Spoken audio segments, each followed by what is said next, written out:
Welcome students. So, in this period we are going to study about the sex chromosomes. Actually, in the last period we have studied the structure of chromosomes. Now, see here students, the sex chromosomes actually they are responsible for the determination of the sex. So, is it female or male? So, the determination of the sex actually it is by the sex chromosomes. Sex chromosomes, they are also known as allosomes.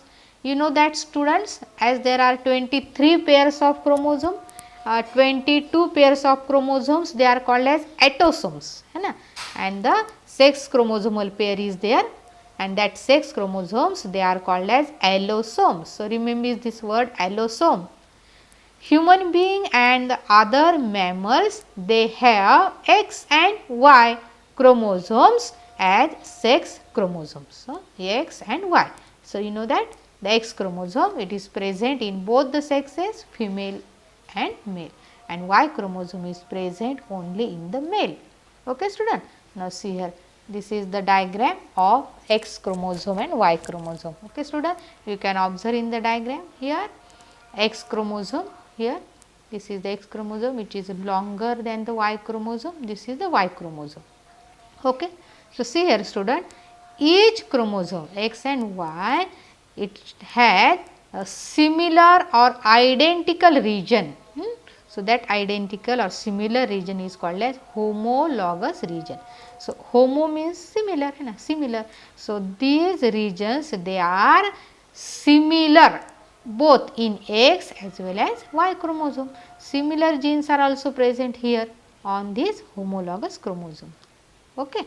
Now, there is a non-homologous region in both X and Y, but you can observe here the non-homologous region of the X chromosome, it is longer, and the non-homologous region in the Y chromosome it is shorter. Okay student. So, here non या शब्दाचा अर्थ नाही असा होतो, नाही आणि homo म्हणजे सारखा, जो सारखा नाही असा रिजन किंवा असा पार्ट असा भाग त्याला म्हणायचं non homologous region. Okay student.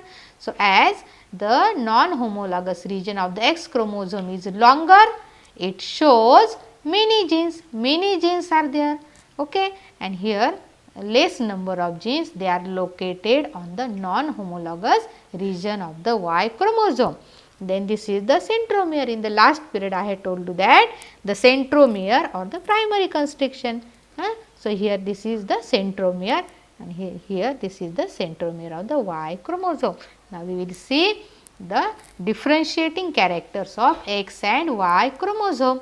See here students, in this the first point is X chromosome is straight, it is a rod like and it is longer, but the Y chromosome is shorter. No doubt Y chromosome is shorter than the X chromosome. Okay student.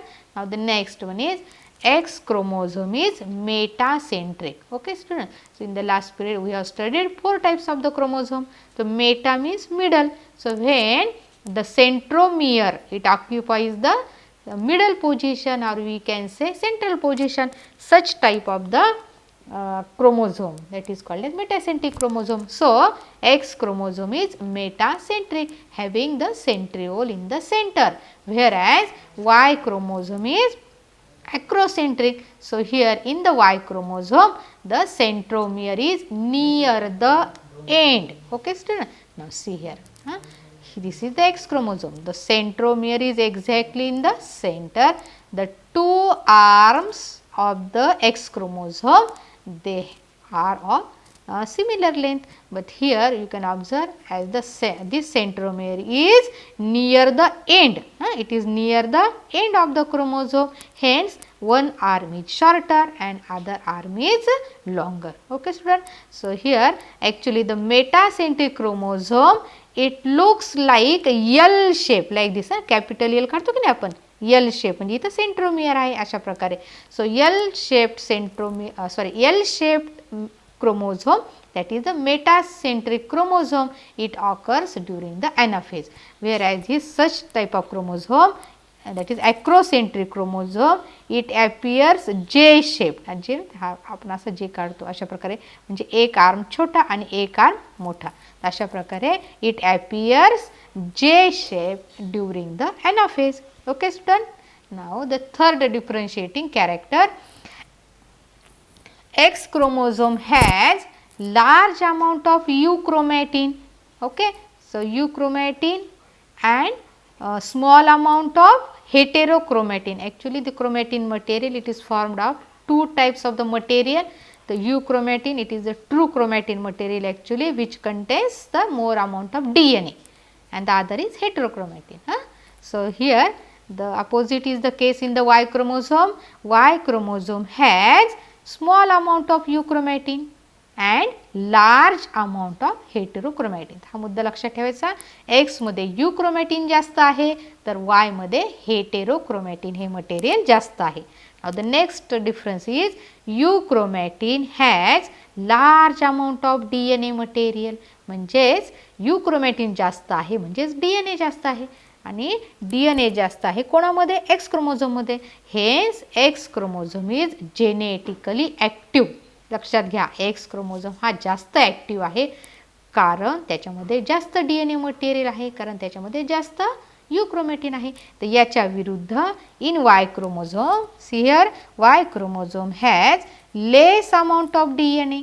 तिथं euchromatin less आहे की नाही, म्हणून DNA पण less अमाउंटमध्ये आहे, and hence it is genetically less active or inert.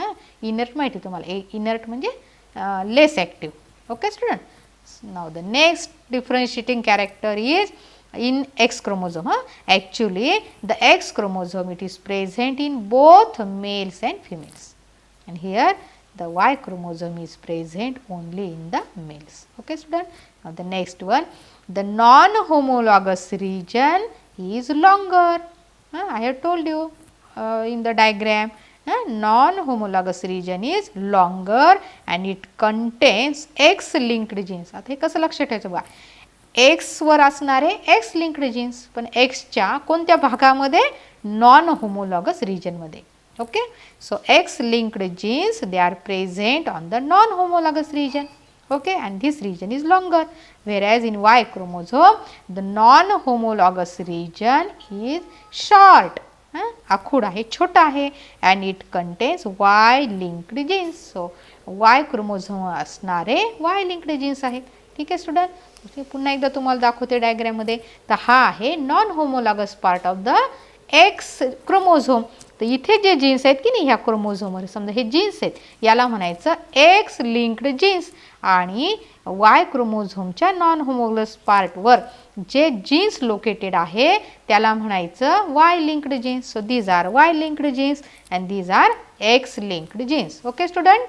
Now see here, next point, the homologous region of X and Y, they show similar genes. Okay, I have told you that. So homologous region means similar region present in both X and Y, they show similar genes, while the non-homologous region show dissimilar genes.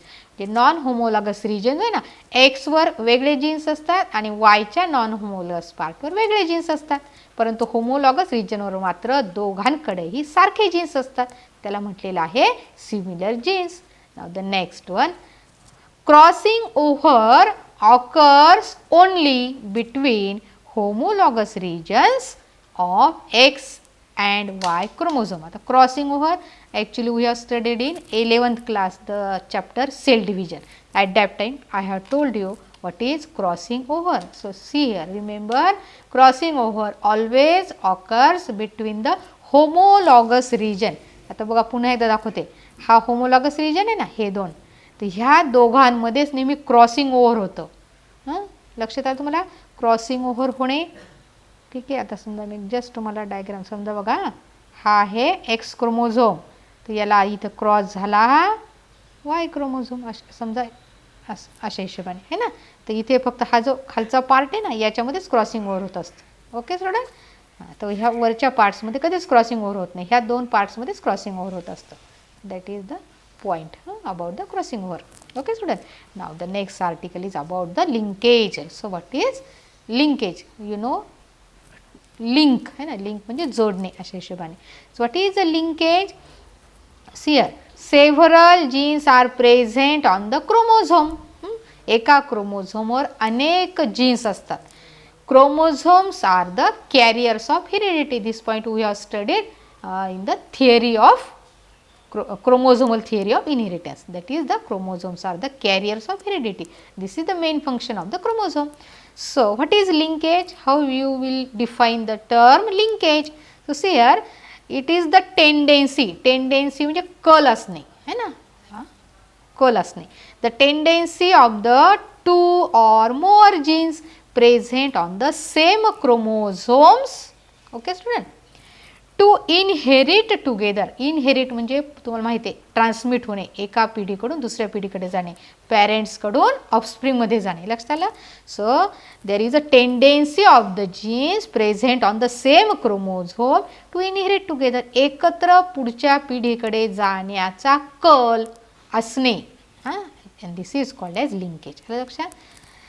Such genes are called as linked genes. ते genes एकमेकांशी linked झालेले आहेत म्हणून ते सोबतच जाण्याचा प्रयत्न करतात. सोबत जाणे म्हणजे इनहेरिट टुगेदर पुढच्या पिढीमध्ये. लक्षात आलं का? Such type of linkage it is of two types, complete linkage and incomplete linkage. So first of all we will see about the complete linkage. पहा ते नावच आहे कंप्लीट म्हणजे पूर्ण. लिंकेज पूर्ण आहे, अर्धवट नाही है ना. काय आहे ही complete linkage?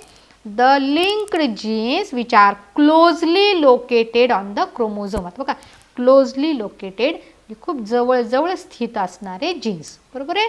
They do not separate. एकमेकांपासून ते वेगळे होत नाहीत. अँड इनहेरिट ते संक्रमित होतात, ट्रान्समिट होतात. कसे? टुगेदर म्हणजे एकत्रितपणे. समजलं? So the linked genes which are closely located on the chromosome they do not separate and they inherit together. They are called as completely linked genes. त्या जीन्सला म्हणायचं completely linked genes. And that phenomenon of their inheritance is called as complete linkage. Okay, and what is the importance of this complete linkage? Due to this complete linkage the parental traits. आता बघा parental म्हणजे आईवडिलांमध्ये असणारे characters. आईवडिलांमधील characters काय होतात? Inherit होतात. कोणामध्ये? In offspring.